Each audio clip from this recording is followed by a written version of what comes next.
Installing the TKO action buffer is very quick and easy. First, make sure the rifle is unloaded and remove the clip.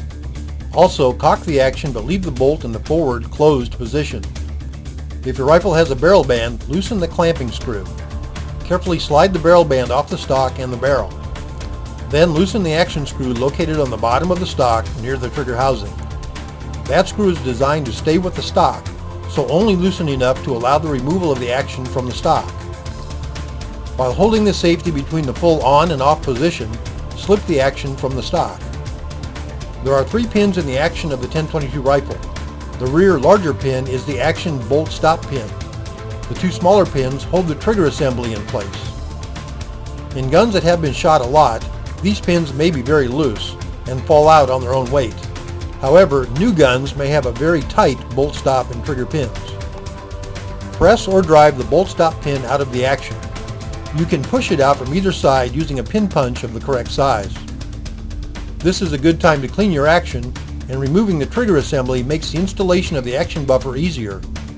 Remove the 2 trigger assembly pins by pushing them out from either side of the action. Lift the trigger mechanism out of the action. Note how the ejector is positioned in the slot on the trigger housing, and be sure to place it in this position when reassembling the trigger into the action. Clean out any residue from behind the bolt and from around the bolt stop pin holes. The action buffer has a slight bevel on the ends to aid in inserting in the hole. Push the action buffer into the hole. Using your other hand, guide the end of the buffer into the opposite hole. Press the buffer in until flush or slightly below flush. Check to make sure the buffer isn't bowing outward towards the rear of the bolt. Reassemble the trigger onto the action using the 2 trigger pins.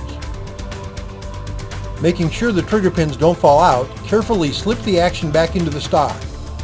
The safety button should self-center, making it easier to install the action than removing it. You're almost done. Tighten the action screws down snugly, but don't over-tighten. Slide the barrel band onto the stock and tighten the clamp screw, but take care not to over-tighten it.